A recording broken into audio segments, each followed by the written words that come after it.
Hello friends, अस्तित्व news 22 में आप सभी का स्वागत है। दोस्तों, हम आपके बीच कुछ खास अपडेट लेके प्रेजेंट हो रहे हैं। जैसा कि ईपीएस पेंशनर्स के लिए है गुड न्यूज़। 35 नियम से न्यूनतम पेंशन बढ़कर 7500 यानी 7500 रुपये हुई। तो एक गुड न्यूज़ है, इसके बारे में हम एक्सप्लेन करने जा रहे हैं। दोस्तों, हम उम्मीद करेंगे कृपया आप सभी लोग ध्यानपूर्वक सुनेंगे। तो दोस्तों, ईपीएस पेंशनर्स के लिए गुड न्यूज़ है। क्या आप जानते हैं कि अब आपको हर महीने पेंशन का लाभ मिलता है, जो हर किसी का दिल जीतने के लिए काफ़ी है। अगर आप किसी संस्थान में प्राइवेट नौकरी करते हैं और आपका पीएफ कट रहा है, तो परेशान न हो। हम आपके लिए एक सुनहरा ऑफर लेकर आए हैं, जो लोगों के बीच धूम मचा रहा है। दोस्तों, ईपीएफओ का पीएम ईपीएफओ पीएफ कर्मचारियों के लिए कर्मचारी पेंशन योजना चला रहा है, जिसके जरिए आपको हर महीने ईपीएस पेंशन मिलने का प्रावधान है। तो दोस्तों, ईपीएस पेंशनर्स के लिए गुड न्यूज़ क्या है, तो हम देखते हैं। Good news for EPS pensioners. शायद आपको पेंशन से जुड़ी चीज़ों के बारे में पूरी जानकारी न हो। कर्मचारी पेंशन योजना आपके बुढ़ापे का इंतजाम करती है, जहां किसी पर निर्भर रहने की ज़रूरत नहीं होती। रिटायरमेंट के बाद आपको हर महीने अच्छी पेंशन का लाभ मिलेगा, जो हर किसी का दिल जीतने के लिए काफ़ी है। ईपीएस पेंशन पाने के लिए आपको मौजूदा नियमों को जानना होगा, जिससे सारी उलझनें खत्म हो जाएंगी। तो एम्प्लॉय पेंशन स्कीम से जुड़ी अहम बातें। अगर पीएफ कर्मचारी पेंशन योजना का लाभ उठाना चाहते हैं, तो उन्हें अहम बातें जाननी होगी, जिससे सारी उलझनें खत्म हो जाएंगी।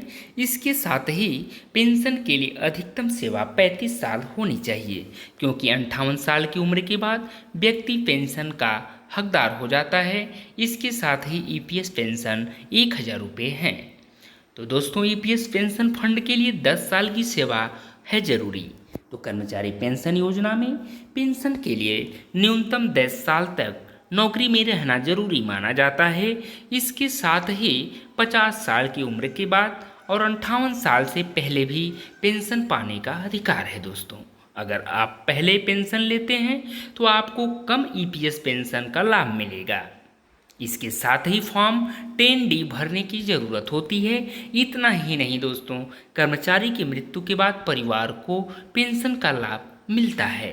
सर्विस हिस्ट्री कम से कम 10 साल की होनी चाहिए।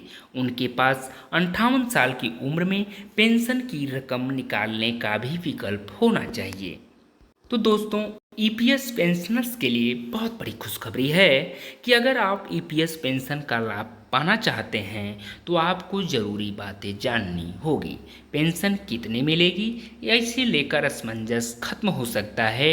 इसे कैलकुलेट करने का आसान तरीका है।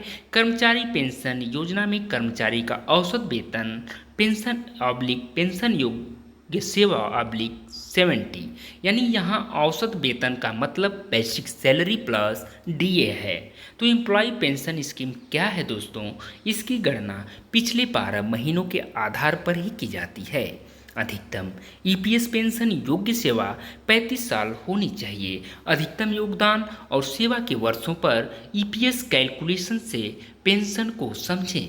15,000 को 35/70 से गुणा करें, यानी 7,500 रुपये प्रति महीना। इसका मतलब है कि कर्मचारी को हर महीने अधिकतम 7,500 रुपये पेंशन मिलेगी। इसके अलावा कर्मचारी पेंशन योजना में न्यूनतम 1,000 रुपये पेंशन भी मिल सकती है। दोस्तों, यहाँ पे जो भी जानकारी दी जा रही है, हमने इंटरनेट द्वारा ली हुई जानकारी ही प्रेषित कर रहे हैं। अस्तित्व न्यूज़ 22 इस खबर की पुष्टि नहीं करता। दोस्तों, thank you so much, all of you.